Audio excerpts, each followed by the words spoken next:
Kita bersyukur kehadirat Allah Subhanahu wa taala yang telah memberikan rahmat dan nikmat kepada kita bersama, sehingga kita bisa mendahului acara Maulid Nabi itu 1 minggu lebih awal dari hari peringatan yang menurut tanggalnya.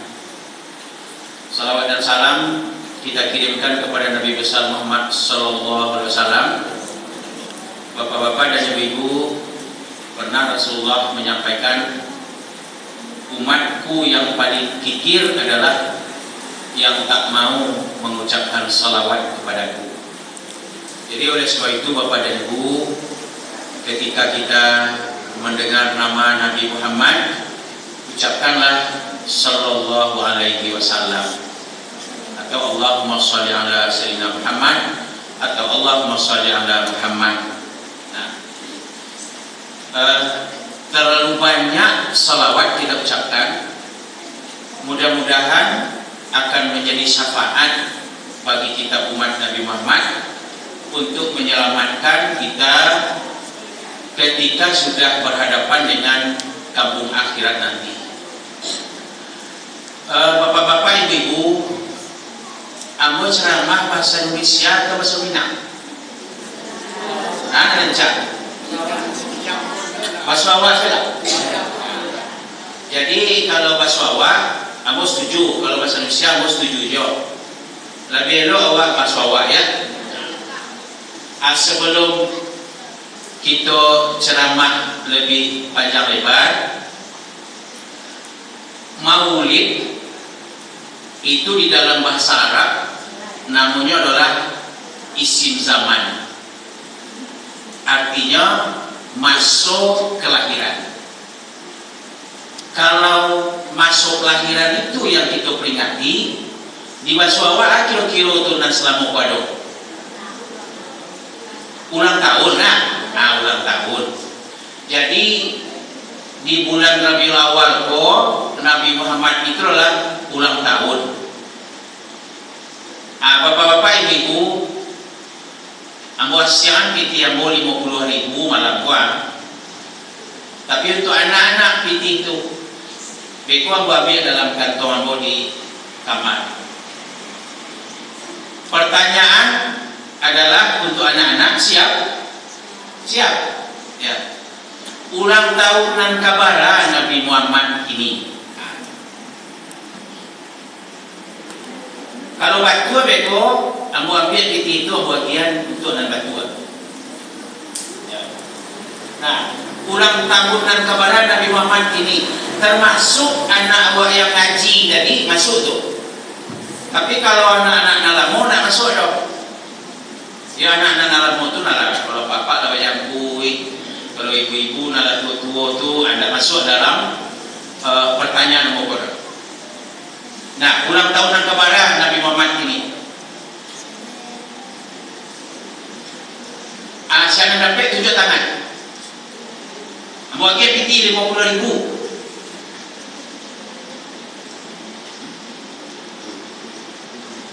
Saya nak dapat. Bapak ibu, anak-anak, salah anda bahas lah do nilainya. Tapi kalau dakwah jawab tak do nilai awak. Ulang tahun yang kabar gini. Tuh, tarik kakak, silakan. Tak boleh malu-malu, silakan. Silakan.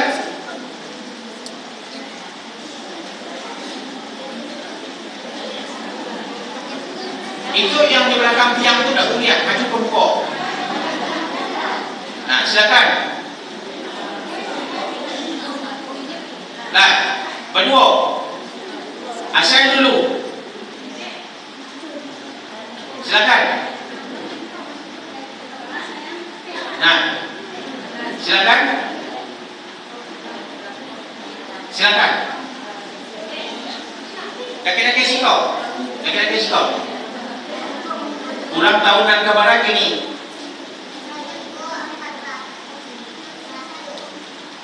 1451. Itu kalau wak hitung dengan tahun Masehi. Ya, sebab 2022 dikurang 571 adalah 1451. Benar? Nah, benar. Apa biar buktinya? Ya. Apa kau lah ya? Ya. Tapi yang kalian dapat bukti 50.000. Kalau berdua nya 25 surat. Nah, Bapak Ibu, hal-hal seperti itu lah banyak di anak-anak awak tu yang alfa, tidak terkena lagi. Tapi ulang tahunnya terkena ya. Padahal Bapak dan Ibu, banyak orang yang menganggap memperingati Maulid Nabi itu tidak ada dalilnya. Ia tidak ada dalilnya memperingati hari Maulid Nabi itu.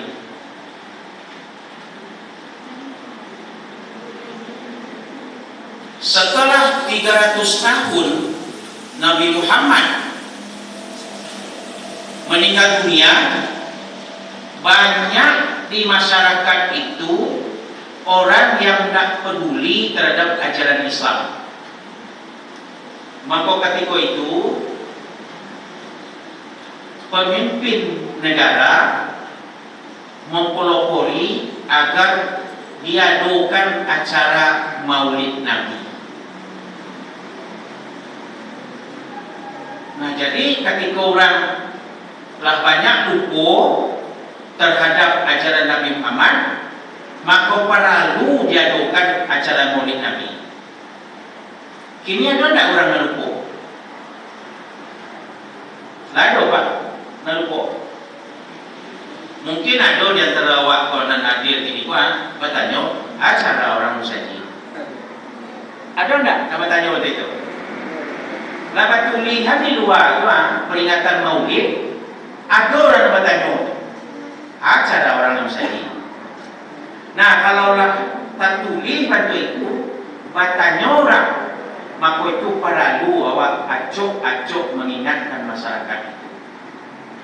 Jadi Bapak dan Ibu, kalau bulan Rabiul Awal itu Maulid Nabi, kalau bulan Rajab Isra Mi'raj, maka itu perlu kita lakukan peringatan-peringatan gunanya untuk mendekatkan umat kepada ajaran Nabi Muhammad.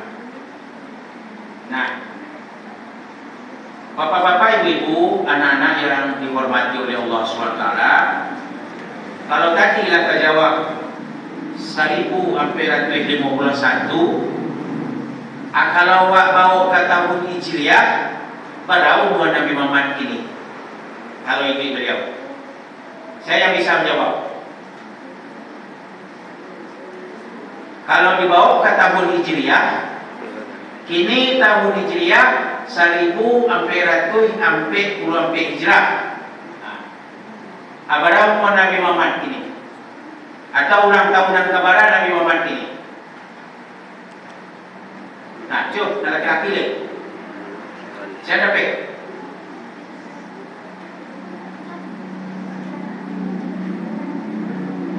Saya dapat.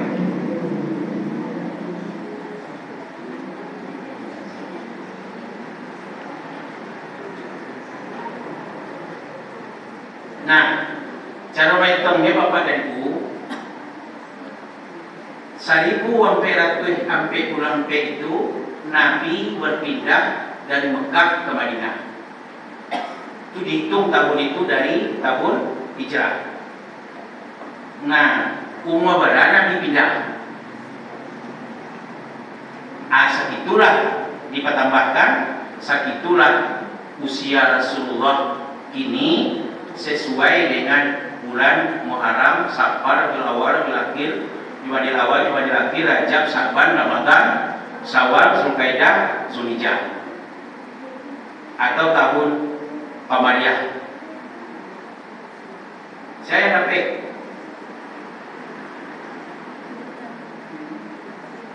awalnya tidak tahu mana. Wah, itu tidak mulia. Awak laki-laki paragu seperti itu tidak mulia. Harus kuat mental. Berat. Nah, umuran Nabi Muhammad ini adalah 1496 tahun Hijriah. Nah, bako berselisih tahun Qamariyahnya 1451, tapi tahun Hijriahnya 1496, karena dalam setahun beda tahun Masehi dengan tahun Qamariyah itu adalah 9 hari. 9 hari beda. Nah, itu Bapak dari gue. Kini kita masuk kepada kajian kita tentang Maulid Nabi. Sebelum kita sampaikan hari lahir Nabi Muhammad, kira-kira Bapak dan Ibu, bahwa keadaan masyarakat di dunia sebelum Nabi Muhammad itu lahir. Nah, kalau awak di Minangkabau non populer dari masa nenek moyang awak, dari puncak Gunung Merapi dan Segadang Telitian. Apa itu? Ada cerita orang lah tu. Ada mana tua kira-kira orang Minang pada Nabi Muhammad. Ketika Nabi Muhammad lahir, Gunung Merapi Segadang ada. Ikut kecil orang Minang tu lah ada saja Gunung Merapi Segadang Telitian. Nah, kalau baca sejarah Bapak dan Ibu ya, bila Gunung Merapi itu Segadang Telitian adalah di zaman topan Nabi Nuh dulu. Jadi dunia ratu dengan air, maka gunung tertinggi itulah di daerah Wako, Gunung Merapi yang tingginya sekitar 3000 meter lebih kurang. Nah, seluruh orang ingin mencari tempat selamat, anan tinggal di atas puncak gunung itulah yang menjadi nenek moyang orang Minang. Itu kecil orang Minang. Entah iya entah tidak, awak dah tahu lah. Sebab awak lah kemudian lah Segadang ini je Gunung Merapi awak tahu. Kalau bantu itu Nabi Muhammad tu Nabi nan kelima, topan Nabi Nuh tu Nabi nan kebarat. Nabi nan kebarat. Yang ketiga Adam, Idris, Nuh. Nah, coba bayangkan Bapak dan Ibu ya, 3 orang Nabi baru di dunia Wah. Dia oleh Allah hukuman ditenggelamkan dunia kok. Rasanya kalau separah itu mana, hukuman dari Allah itu sangat baik tingkah laku manusia yang dilakukan oleh manusia. Awak berharap mudah-mudahan tidak terjadi di awak musibah yang gadang itu. Musibah COVID kepatamu saja langkalang kabui negeri. Kabarnya di Musagi kuat ada yang tidak semai Jumat awak. Iya dong. Nah itu di kampung aku sebulan tidak sholat Jumat. Lain kuliah sholat Jumat, tapi suatu azan tidak boleh dikarihan. Banyaklah aturan yang itu. Alhamdulillah yang ayabah lalu disampaikan oleh Allah bahwa tapi di zaman Nabi Nuh itu sampai air menggenangi bumi itu. Nah, itu Nabi ketiga. Siapa yang hafal nama Nabi sampai 25? Cuba. Adam. Terus. Adam, Idris, Nuh. Terus Hud, Saleh, Ibrahim, Lut, Ismail, Ishak, Yakub, Yusuf, Ayub, Su'ib, Musa, Harun, Zulkifli, siapa? Kau siapa nak? Ilyas, Ilyasa, Zakaria, Yahya, Isa, Muhammad sallallahu alaihi wasallam. Bapak dan Ibu,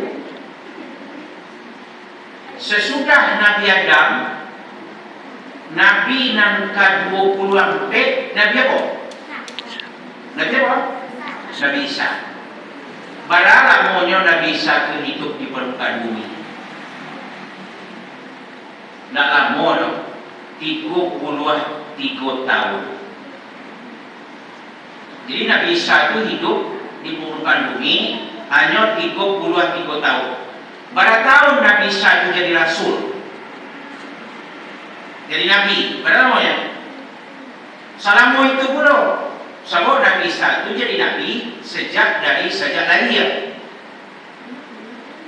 Sedang ibu ayah saja, Nabi Isa lah pandai mengecek untuk menyampaikan dakwah Islam itu kepada manusia. Bapak-bapak, ibu-ibu, walaupun 33 tahun Nabi Isa di permukaan bumi, tidak banyak umat yang berhasil dirangkul oleh Nabi Isa. Tidak lebih dari 2 balai orang. Nabi Isa diambil oleh Allah kitab. Ada apa kitabnya? Injil.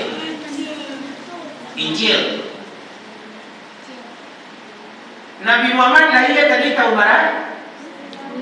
571. Kira-kira ketika Nabi Isa itu diangkat oleh Allah ke hadapan Allah itu, entah di mati awak dah tahu, itu Nabi Isa usianya 33 tahun. Setelah itu tidak ada lagi dakwah Nabi terhadap umat manusia. Berapa tahun namanya itu? 571 dikurang 33, berapa namanya? 500 sampai puluhan. Kemudian umur berapa Nabi Muhammad diangkat menjadi rasul? Umur sampai puluhan tahun. Jadi ditambahkan 500 sampai puluhan tadi dengan sampai puluhan tahun, maka manusia yang di dunia kekosongan petunjuk adalah sekitar 580 tahun. Kalau 580 tahun, bapak-bapak, ibu-ibu, itu barangkali keturunan. Barangkali keturunan. Ambo bapak ibu ya, keluarga kami berpindah dari satu negari ke negari lain. Tahun pindahnya itu 1880. Sampai kini baru 9 keturunan. Jadi sejak 1880 sampai kini itu 9 keturunan. Nah, kalau 580 tahun itu barangkali keturunan. Selama itulah bapak dan ibu, umat manusia tidak dapat petunjuk kecuali dapat petunjuk dari akal pikiran dan nafsu manusia itu masing-masing. Kembali awak, termasuk ada awak yang orang Minang tidak dapat petunjuk dari Allah. Masuk ada? Apa petunjuk untuk orang Minang? Tentu kaum nenek mama tahu. Ya. Apa dasar adat awak? Kalau adat pasal syarat-syarat pasal kita buat itu di pertemuan di pada malam. Tapi sebelum itu apa ada awak? Adat pasandi adua jo patui. Baam menuri adua, baam menuri patui. Agak sekali-sekali beko baam menuri patui dia adua. Anak gani itu baam menuri patui dia adua. Dia nama gani ya. Itulah menuri patui dia adua tu. Panci biru. Ya. Iya balik jam tu. Acam toh. Ketika berbuah durian, ini buah dah durian. Nggak sudah. Ketika berbuah durian, kurang punya parak maunya duriannya. Tapi tibo, membunuh-bunuh ke situ. Dibawa kayu seladang kuat, diambunkan ke tanah. Keluarlah kurang dari pondok durian, memang mencari durian dan jatuh tu. Sado dan di pondok di kami ini kawan. Itu namanya menuri batu dia dua. Ada tak di sekolah? Ada tak? Mudah-mudahan ada do. Ya. Apa sebab? Awaklah tahu kini bukan menurut alu wajah patui, tapi kini sudah menurut adat nama sandi syarat nama sandi kitab Allah. Bapak Ibu, selama 582 tahun itu umat manusia ditinggalkan oleh petunjuk Allah. Kira-kira Allah yang terjadi. Tidak usahlah ramu Bapak Ibu ya. Atan tak apa tak. Kau mati silam buah yang saji ini kuat. Agak 5 menit jadilah. Berapa tunggak dalam saji awak? Berapa tunggak dalam saji? Hampir. Kau mati lah mungkin ni kawan. Mungkin ada kepala awak yang terlantak je tunggak nampak kawan. Apa sebab? Petunjuk hilang. Cuba bayangkan. Tak 2 menit dah, tak 3 menit dah, tapi 580 tahun lebih umat manusia tidak dapat petunjuk dari Allah. Kalau orang Minang dia petunjuk aja. Menurut aduan jo patui. Apa artinya menurut aduan jo patui itu? Menurut hukum alam. Nah, jadi Bapak dan Ibu, ketika dunia sudah ditinggalkan oleh petunjuk itu, maka yang terbanyak adalah dunia itu, manusia itu dikuasai oleh hawa nafsu. Secara khusus di Arab ya ada bahasa orang Arab itu yang kira-kira tidak sesuai dengan akal yang sehat, tapi sesuai dengan nafsu. Bapak ibu pertanyaan orang Arab itu bantu kuat. Nama dosa itu siapa? Laki-laki tak bersih. Yang berdosa siapa? Laki-laki tak bersih. Laki-laki yo bersih, yo. Bersih dan laki-laki itu siapa nama lain? Bersih. Maka pola fikir orang Arab itu adalah bersih kok sumber dosa. Bantuan itu cara berfikirnya. Itu maka populer di dalam sejarah. Pernah kaum wanita dibunuh di Arab itu, termasuk Umar bin Khattab sebelum masuk Islam pernah membunuh anaknya sendiri. Nah, sebab yang menjadi dasar pemikiran itu hawa nafsu, bukan akal yang sehat.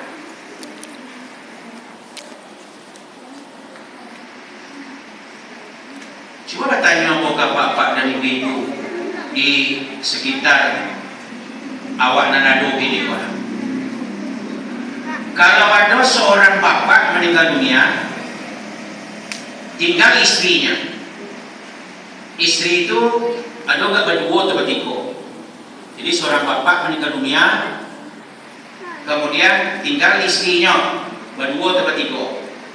Sudah tua dulu anaknya laki-laki. Amun ada anak laki-laki itu mempunyai bini ayahnya. Di kampung awak kok ada tak nama? Ada tak nama?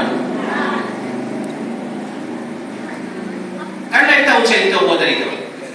Seseorang laki-laki meninggal dunia, dia punya istri berdua atau bertiga, kemudian dia punya anak laki-laki. Meninggal bapak tadi, maka istri yang tertua dari bapak tadi itu otomatis menjadi istri bagi anak yang tertua. Tentu ketika pengumuman di Mosaji diumumkan telah berpulang ke rahmatullah sianu, ya, apa kata anak? Alhamdulillah, David jawab bini apa awak. Dia masih kau ada tak? Alhamdulillah dah. Tetapi orang Arab pernah memperlakukan istri bapak itu sebagai warisan yang bisa jadi istri bagi anak.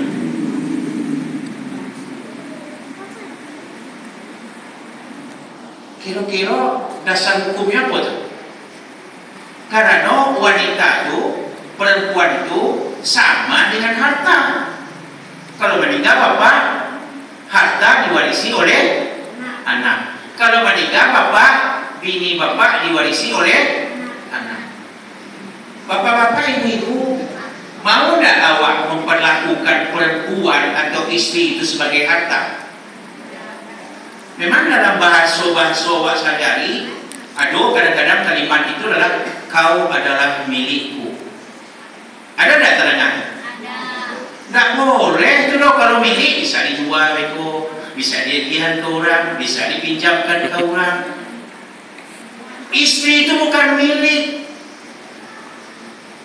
Kalau sampai awak mengizinkan istri awak itu milik awak, maka itu sama awak dengan zaman jahiliyah dulu.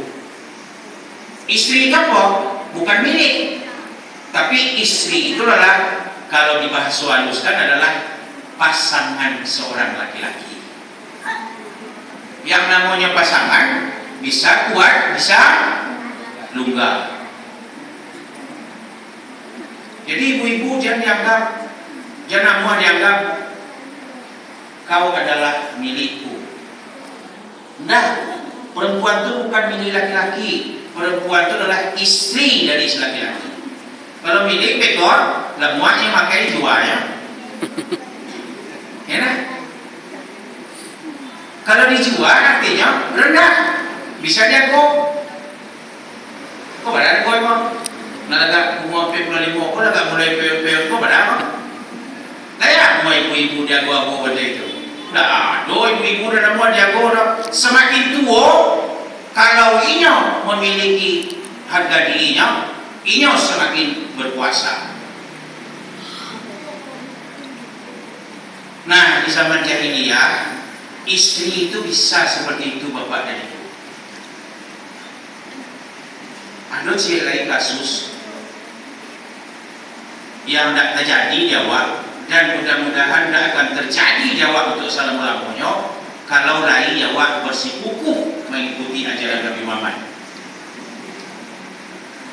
Di dalam fikih sunnah pernah disebutkan, kalau seseorang, di dalam fikih sunnah diriwayatkan dari Siti Aisyah bahwa ada beberapa macam bentuk perkawinan di zaman jahiliyah. Yang pertama bentuknya sama dengan perkawinan awak ini, Pak. Perkawinan awak ini ada persoalan melamar-melamar, ada bertunangan, ada akad nikah, ada berade. Ada seperti itu. Tapi kata Siti Aisyah, istri Rasulullah, di zaman jahiliyah itu berdasarkan sejarah, salah satu bentuk perkawinan adalah kalau seseorang ayah atau ibu telah memiliki seorang anak gadis, maka dibuat pengumuman di aduan rumahnya. Kira-kira isi pengumumannya berdasarkan bahasa awak di kampung Wasiko, wahai para pemuda, kami memiliki bunga, silakanlah kumbang-kumbang datang ke rumah.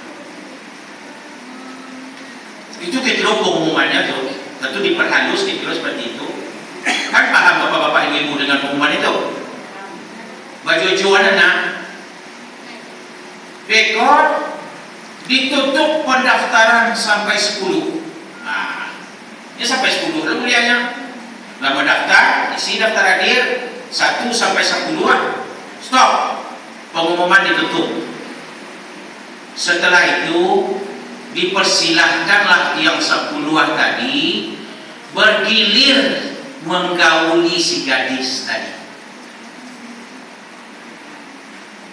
Setelah itu ditanyakan ke si gadis. Di antara 10-an tadi nama pada yang ke-7 di gauna, ama ko itulah suami. Kira-kira bapak-bapak ibu-ibu sampai hati tidak awak melakukan anak awak seperti itu? Dia tidak ada. Tidak usah nak bantu itu kalau dibawakan ke zaman-zaman lalu. Ya dah. Cuit-cuit saja pemuda delapan. Mama tak turun tu. Kalau zaman kini agak lain arahnya, itulah bahasa kod. Kan dia betul itu. Iko mau umumkan. Nah, jadi siaran ke-7 di anak tadi itulah yang suaminya. Itu salah satu bentuk perkawinan. Baralah karandahnya harga seorang anak gadis di zaman jahiliyah. Bisa untuk bagaikan orang menggalih langsek si junjuan. Kalau ada orang menggalih langsek si junjuan di pasar, dari mani kau ni saja cuba lah, dicubanya. Dah sampai di ujung dah ke-7-nya 3-nya kalau itu 10 orang kan. Kecil orang menjual bahagia. Macam mana dia tu tidak kok. Sakit je hati. Selain langsek sakit je hati. Apa ni manusia? Jadi bapak dan ibu, bantuan itulah kira-kira harga diri manusia, khusus perempuan sebelum Nabi Muhammad lahir. Kemudian ada juga sebelum Nabi Muhammad lahir itu bapak dan ibu ya, laki-laki itu boleh punya istri barang ke-7 dinyo.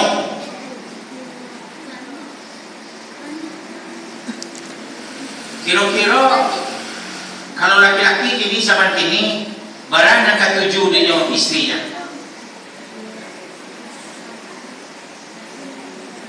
Baano nggak mengecehan barang ke-7 lah. Ya, mencari tambah kecil siapa ya ini? Di zaman jahiliyah dulu, boleh laki-laki kawin terserah jumlahnya. Dan mulia pula dia menceraikan bara jumlah ke-7 dinyo. Sehingga si perempuan diceraikan, kira-kira sehari kabindahnya dia dijual. Sudah tu mereka diceraikan loh. Mereka kabindah pula, mereka dia dijual loh. Sudah tu mereka diceraikannya. Kira-kira nasib perempuan sebagai apa ketika itu? Sebagai orang yang digantung dapat tali, dirandam tak basah. Begitulah nasib si perempuan di zaman jahiliyah. Dan pernah bapak dan ibu, kalau seorang laki-laki berang ke istrinya, dikabetkan rambut si perempuan itu di kaki unta, dilacui unta tadi, lari unta cakap. Balah penderitaan si perempuan di belakang kaki unta tadi itu. Ada lain bapak dan ibu, minum minuman keras, buat judi, parang antara kelompok-kelompok masyarakat. Mungkin kalau di kampung awak kok ada jorong-jorong ketik-ketik, mungkin dia jorong siko, parang dia jorong siko, parang dia jorong siko. Banyak terjadi seperti itu di zaman jahiliyah. Nah, bapak-bapak dan ibu, dalam suasana dan bantuan itu lahirlah Nabi Muhammad sallallahu alaihi wasallam. Dalam salah satu riwayat bahwa walaupun Nabi Muhammad itu lahir di Mekah, tetapi istana-istana dari Roma dan Syam itu bersinar-sinar, diberi oleh Allah sinar-sinar, tanda kegembiraan datangnya Nabi Muhammad sallallahu alaihi wasallam. Lah iya betul, alun berbuat baik. Nah, itu adalah besarnya Nabi Muhammad sallallahu alaihi wasallam itu. Bapak-bapak dan ibu-ibu, awak sampai jam mana kok? Tasarah. Hah? Tasarah. Sampai sudah. Sampai jam, ini jam 9 lewat 2 menit. Sampai jam mana Bapak Ibu? Sampai selesai kan? Sampai hari Minggu. Nah, misalnya 2 balik lewat 1 menit kan hari Minggu itu. Ya. Hah? Sampai sudah. Bapak-bapak dan ibu-ibu, ya. Jadi kehadiran Nabi Muhammad itu sangat diharapkan oleh naluri manusia yang sehat.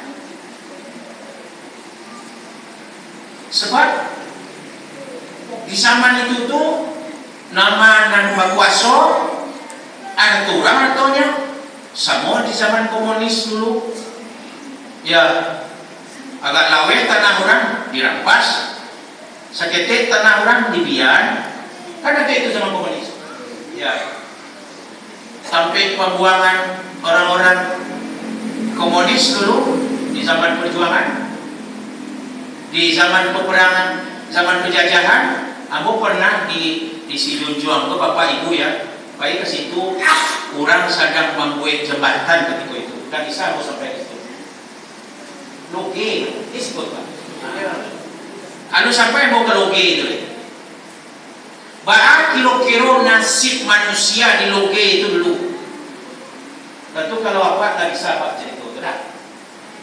Kalau baru mau Pak ini, hah? 80?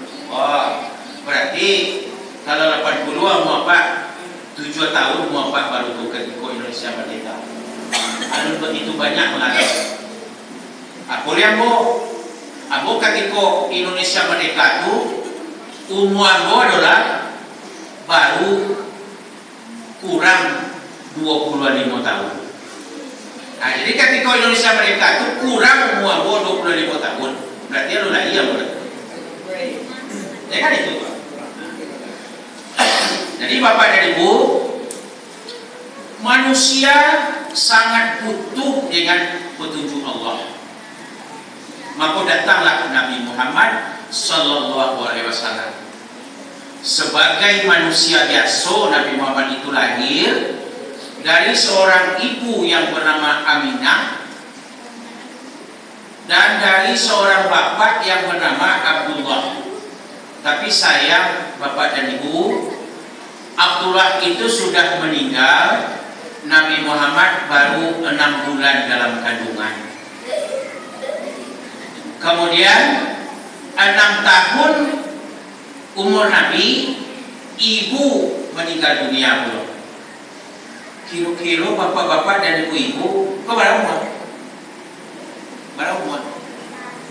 6. 8 tahun umur. Umur berapa? 6, 8. Aketek dari anak awak, ibu lah meninggal. Layak tim piatu. Cerita gak?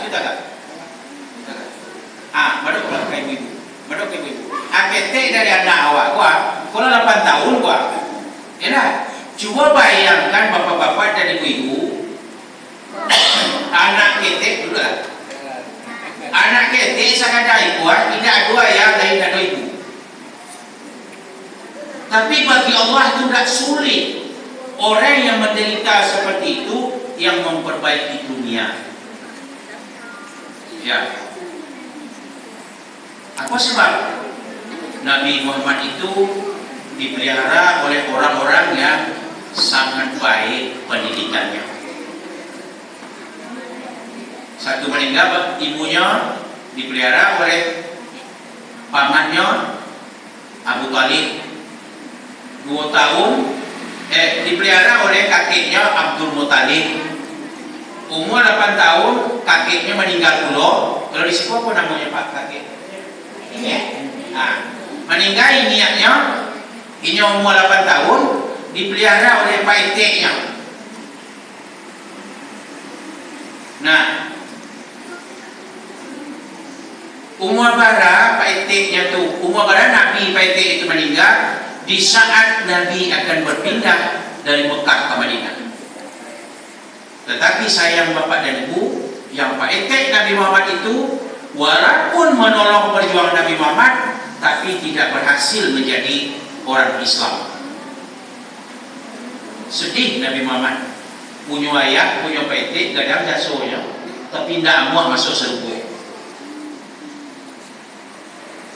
Nah, jadi Nabi Muhammad SAW itu memperjuangkan umat manusia ini. Nah, bapak-bapak dan ibu-ibu,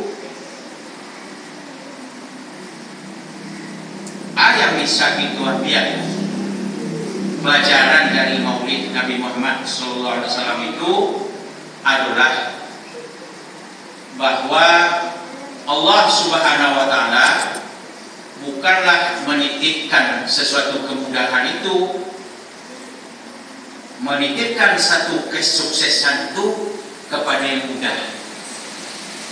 Jadi kalau ada bapak-bapak, ibu-ibu, anak awak miskinnya, bangsa ibunya, ayahlah bayi, ibulah bayi, belum tentu anak yang seperti itu tidak akan berjasa nanti. Oleh sebab itu, kalau kita bawakan ke dalam hidup kita bermasyarakat, itu nan perlu kita bantu anak yang tidak punya ayah dan ibu. Di mesin awak kau ada kotak anak yatim. Baik. Itu sudah mengamalkan ajaran Islam.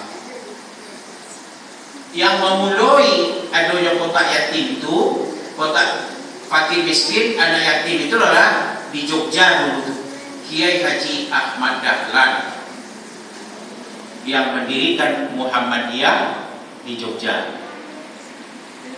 Telah mengalir ini Muhammadiyah ke mana saja sampai ke Musaji awak kau mungkin. Iya, ya, ambo cari di bungun kain beja, Aisyah, berarti Muhammadiyah tu ya. Kan itu. Jadi bapak dan ibu sayangi dan ketik-ketik.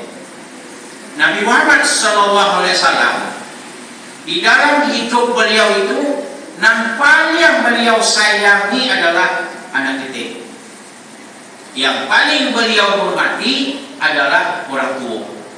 Nabi Muhammad pernah mengizinkan, malam yarham saghirana walam yuwaqqir kabirana falaisa minna. Siapa saja yang tak sayang sama anak ketik-ketik di antara kami dan tak hormat kanan tua-tua, maka tak termasuk umat kami. Ambo tanya tadi bapak ibu ya, tahun berapa Musaji itu dibangun? Dibangun tahun 27-an, ya Pak? Dibangun Musaji itu tahun 27-an. Laban tu iko, alun, tentu ada rombak-rombaknya. Mungkinlah ada perubahan mungkin. Ya, ada perubahannya. Kira-kira untuk siapa saja itu? Untuk awal ini. Kalau untuk awal ini maka sengaja. Iko adalah musaji iko untuk generasi penerus. Untuk anak ketik-ketik Pak. Kalau nak tua-tua, kau lah jadi musaji itu.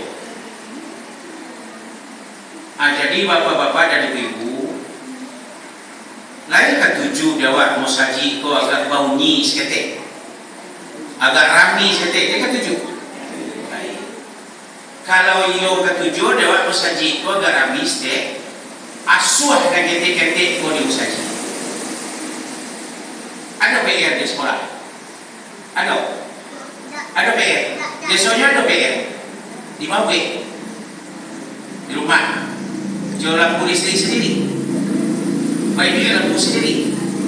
Iya. Batal, bukan kalam. Kan itu lampu di rumah. Awak bayar tu. Amak bayar ya. Amak bayar kan. Nah serancanya bapak ibu-ibu, nah ketek-ketek itu kan tipu ada PR yo. Oh kamu saji, di musaji kena jual PR. Mati lampu di rumah. Masyarakat bisa berhemat, masjid bisa bunyi. Jadi rumah jo anakku PR. Kalau perlu apa-apa ibu-ibu ya. Yang PR dia namanya lagi.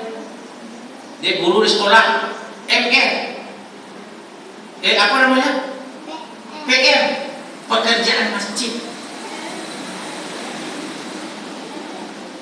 Biar anak-anak SD, biar anak-anak SMP, biar anak SMA, karajokan PR-nya tuh di masjid. Tidak kemana mbak, lo ke biaya lampu listrik saji. Nah, abis kau nyoba galui di saji dia lah. Nah cantik-cantik kau galui dia lah. Tapi kalau nak ada galui baru tagakan. Karena ada orang kadang-kadang galui lah. Anak cantik-cantik kau galui baru tagakan. Tapi jadi ganti ya lagi je kau. Bisu ada sajinya lagi. Nabi Muhammad itu sayang pada kita-kita. Awak kadang-kadang jarang yang sayang pada kita-kita. Alun mangga-mangga lebat tagak. Woi anak. Sabayang anak di belakang. Nggak ada bagai dalam kaji fikih do putus saf kalau ayah anak ayah anak ayah anak nggak putus saf do. Jadi bawalah nak salat ke masjid, tapi inyo dalam mengerti sembahyang. Jangan sampai beko tibo di musaji, dia nyo mengerti, di patuka-tuka kan aku biar orang itu lu kasih ke musaji itu. Laga mengerti nyo sembahyang sedikit, bawa ke musaji, siku ayah, siku anak, siku ayah, siku anak, siku ayah, siku anak. Ijan siku ayah, anak, awalui ya. Tapi kalau ayah anak, tidak ada gaduh. Kamu yakin bapak-bapak ibu-ibu, anak itu kok dalam waktu tak berapa lama, insya Allah anak awak akan bisa menjadi pencinta masjid.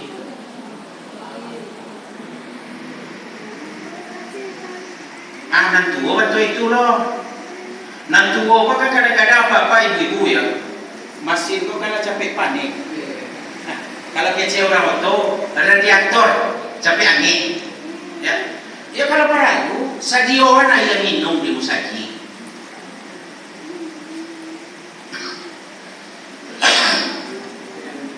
Tanya ada ibu-ibu, si koka apa anak orang itu masih apa lagi?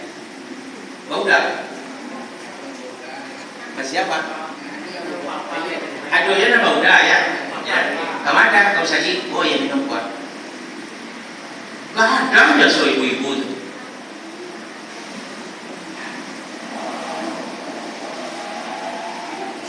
Sudah itu masjid awakku tidak usah ditutup siang hari. Usah di awakku tapi lah banyak tulisan jaga kebersihan masjid.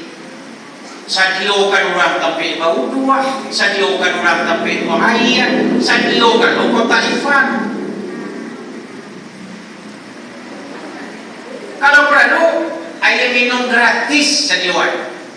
Dah, kayaknya air minum segala kan, minumnya segala. Aturannya ke sedekah 2.000, wah, itu 10.000 sedekah.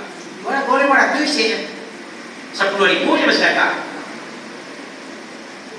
Nah, bantu itu insya Allah masjid awak bisa bunyi, bisa mengamalkan penyayangan terhadap anak-anak. Kemudian Bapak dan Ibu, negari awak itu kan bahagian dari negeri Minang. Ciri-ciri negeri Minang itu bersuku-suku. Ia bersuku-suku. Ia suku-suku. Ya, kalau suku apa jenis aku? Ya, ambo sesuku jo istri Pak Imam tadi. Nah, sesuku boleh beliau. Enak. Beliau sukunya Melayu tadi. Nah, jadi bapak-bapak ibu-ibu, ada ayat yang dibacakan anak awak tadi itu ayat tentang suku-suku tadi. Agunanya li tangarafu, untuk saling kenal mengenal. Di situ khatib Jumat Pak, berdatang dari luar. Nah, kalau menurut yang tidak usah lah khatib impor juga. Tapi untuk beberapa bulan, berbiara dulu. Suku situ Pak, berapa suku Pak? Ini banyak ya. Banyak. Minggu, desa bulan itu berapa minggu Pak? 5 apa yang banyak ya? Suku situ berapa? Tapi ada 5. Tapi ada 5. 10. Jadi kita bebankan kepada nenek mama atau orang yang sampai sini itu ada nenek mama, ada alim ulamanya, ada imam khatibnya, tolong kirim generasi muda yang akan dilatih oleh pengurus masjid untuk jadi imam dan jadi khatib. Nah, biaya mereka ada itu. Ada situ biaya. Nah, kalau waktu itu Bapak dan Ibu ya, lawan nak khatib Jawa di negara Jawa kok, insya Allah orang lain nanti akan minta Jawa khatib. Kamanakan aku umur 2 tahun, lah ingin jadi khatib, Jumat, tapi lu berkuliah lagi. Apa sebab? Beko salahnya di cemeyan dia orang, beko ibarat ucubi patahnya atau buatnya berlipat tadi, tak luwe tadi. Jadi beko lamatapnya, insya Allah beko kita persiapkan. Itulah bapak-bapak ibu-ibu hikmahnya setiap musaji di ranah Minang itu pakai kamar buku. Ada kamar buku itu bukan sampai lalu, sampai baraja tu.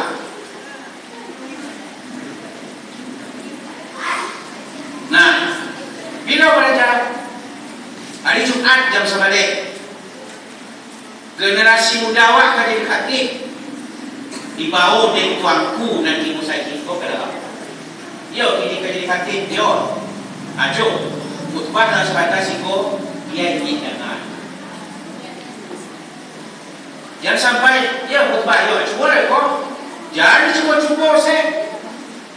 Bekos seluruh orang yang ada di musaji mantalah cuba. Mantapkan dulu dalam kamar itu. Nah, itu sayang awak karena namanya itu sayang awak ke kemanakan, sayang ke cucu, sayang ke orang kampung, sayang ke musaji. Kalau ada khatib dari luar dia piti, yang anak kemanakan waktu dia lo piti, betul itu. Sehingga artinya itu terdorong untuk belajar. Tapi kadang-kadang kan saya khatib ini dosen UIN Batu Sangka, ini ada santian tuh. Cuma ada nyawa ditonjolkan. Nah itu Bapak dan Ibu. Kemudian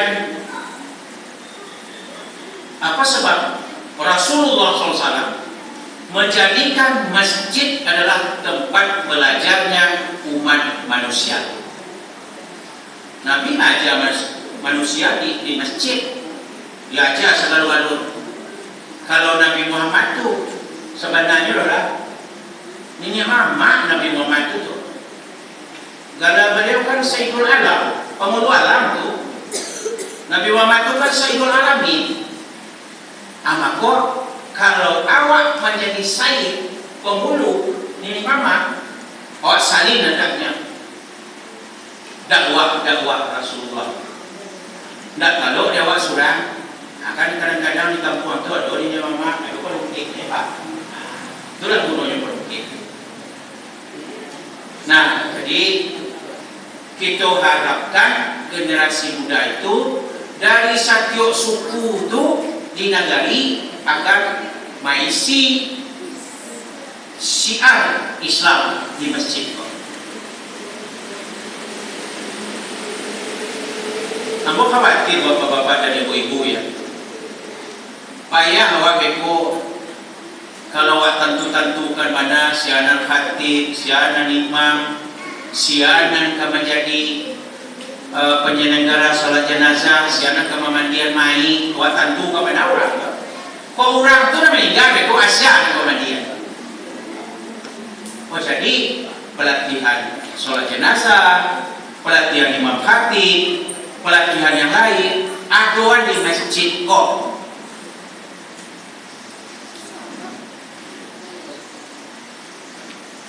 Oh tenaga gurunya dari mana? Awak minta dari penyuluh kabupaten, penyuluh kecamatan.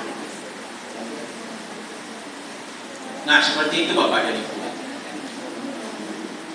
Kalau di Siko yang memandikan mayat siapa bisa Pak?